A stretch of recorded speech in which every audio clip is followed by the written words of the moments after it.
that's the beauty of covering pro wrestling and the exciting part of it. Who will really, I mean, we'll dig and we'll dig and we'll dig.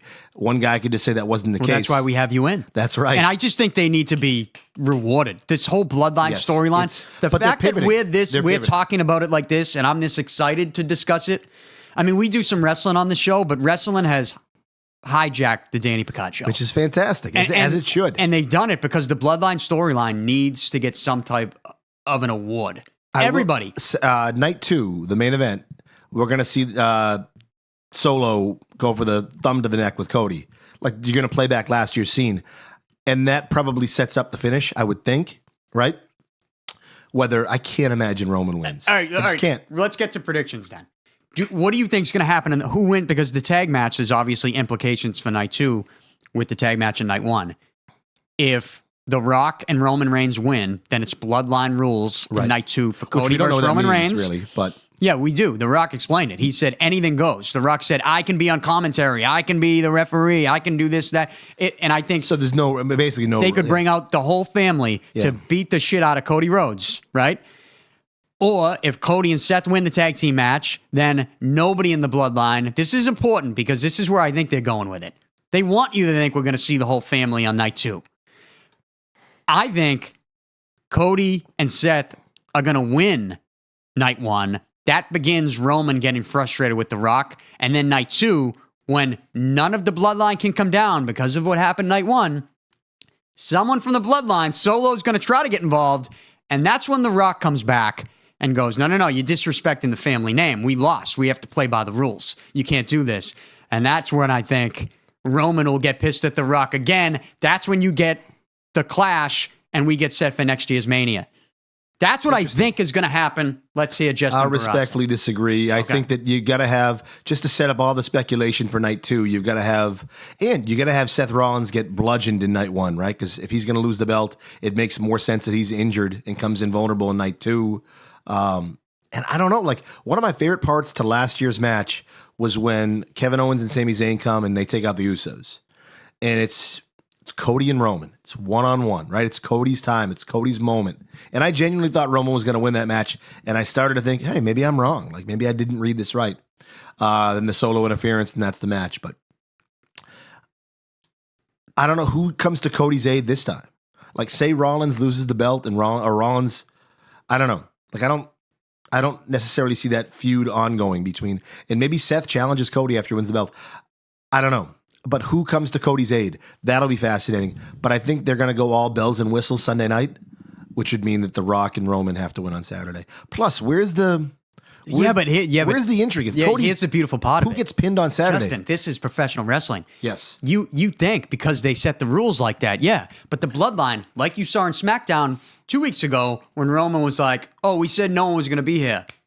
And then they didn't play by their own rules. They're going to do that again. Cody I like that. Cody outsmarted him. He had Seth. So you still could see the chaos at the ring, even if Cody and Seth win. I'll ask you this: if Cody and Seth win on night 1, who is getting pinned? It's not Roman. You cannot pin Roman, and The Rock certainly isn't lowering his shoulders for a 1, 2, 3. So I'm curious. I don't know how you'd end that match. You can't do it. You're DQ. Assuming that based on your. Neither one of the. Well, Roman never gets pinned, and they're not going to blow.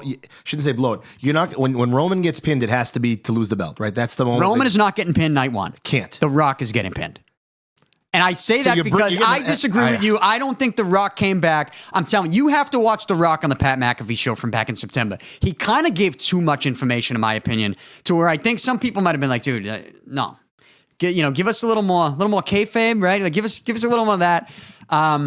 That was a little too much. He laid it out like what they wanted to do. I don't think Rock came back, put his foot down, and was like, I'm back. I'm in the main event. I'm in that title match. I think he wanted to be involved in the storyline to build to something for next year with Roman. Make a gentleman's bet for night 1. The Rock will not get pinned on. I don't know what we're going to bet, but The Rock. You saying The Rock won't, and I say The Rock will? Yes, if that's what you're saying. All right, we'll figure something out. Some type of dollar figure. Yeah, it might be a Dunkin' Donuts gift card. Maybe a Dunkin' Donuts gift card. Yeah, we'll get you a Sullivan's gift card, right? From Sullivan's. All right, Sullivan's. If and I'll give you. Are you ever on the North Shore? I am not. Are you going to give me a Kowloon gift card? I was going to do a Kowloon. I would take that. I'll take the Kowloon gift card and I will go to Kowloon. All right, $50. $50. I'll Yeah. get you Sullivan's gift card. Yeah. I have Cody and Seth with The Rock getting pinned. Correct. I'll even give you just Cody and Cody if you want a straight winner. Well, someone's got to get pinned. Right, and we agree unless it's it's not a Roman. disqualification. Can it be a disqualification? I don't think. Can you really we've- end? The thing is, if you're watching night 1, you're watching night 2. Here's how it could end in disqualification. If you start to get crazy on night 1 where like Stone Cold comes in. Right. Cena comes in. Cena comes down. I don't know how much you want to depend on the past, rely on the past in those moments. I'll be curious. Wouldn't that make more sense though? I'm just thinking out loud, like on the fly here. I think you pin Cody on night 1. Brett gets pinned at WrestleMania 10. And that might be the best. Shouldn't say it might. That's the best. Oh yeah, opening match Owen in beat WrestleMania. him in the Right. opening match. And then WrestleMania Brett wins 10. the belt. He finally beats Yoko, which in retrospect is like the end of the Yoko era as a main event. All right, so then that brings me to something, and I don't know that they've closed the door on this. We will shake on this, by the way. All right, let's shake on it right now. Then. All right. What is the bet? $50 gift card. Sullivan's gift card. Sully's here in Salty. And my the Kowloon, I think is Kowloon. If Andy Wong's listening, watching, it's the best Chinese food. I'd say It's in the world. unbelievable. Yeah. Kowloon's the best. The atmosphere, the 100%. drinks, yeah. All right, so as I do my infomercial for Kowloon, but so $50. Yeah, you know what? I don't give Kowloon's fantastic. I don't give free reads like this usually, but And we'll do there's a it now reason for that Kowloon. wrestlers have been going there since the 60s. I know that they're paying you to come on and give reads. I'm kidding. I love Andy. But let's just so what is the bet though? That The Rock gets pinned? No, let's just pick winners. You pick, I have Cody Seth. and I have Rock Roman. All right, we'll shake on it right now. There we go. There it is. There's the bet. Now, entertain this thought. Doesn't it make more sense to have the chaos night 1 and then kind of let it be Cody, Roman, just those two night 2? Isn't that like cinema? That's like the drama of just those two. Because if you have too much shit going on 2 nights in a row, I think you start to take that special feel away from this feud. I think you answered which the I think question, could though. one day be a trilogy. Cody, absolutely. Cody gets pinned cleanly on night 1. He can't beat Roman. Like, that's the story. He can't beat Roman. And he gets pinned cleanly night 1. Night 2, Well, who pins Cody night 1? I would think Roman, right? I would think. I would think. Unless you're going Roman's just front of the table, pin him again night 2. Can't go both nights. No, Cody wins. You have to go Cody night 2. Like, it's an emotional moment. There has to be some kind of callback to his dad, the legendary Dusty Rhodes. Cody wins night 2 because he can't beat Roman, and he finally overcomes him. To me, that's the story. Night 2, if you follow the bloodline, which you guys have, bloodline is always bells and whistles, interference. Like, they have a formula to their matches, right? Yeah. That night 2 will follow that formula, but Cody will have to find a way to overcome it. That's the way I see it playing out.